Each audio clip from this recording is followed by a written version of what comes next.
jerk it out. When you jerk it out. Shut up, hush your mouth. Can't you hear you talk too loud? No, I can't hear nothing 'cause I got my head up in the clouds.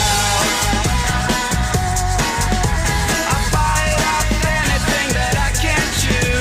I'm chasing cars up and down the avenue, but that's okay. 'Cause it's easy once you know how it's done. You can't stop now, it's already begun.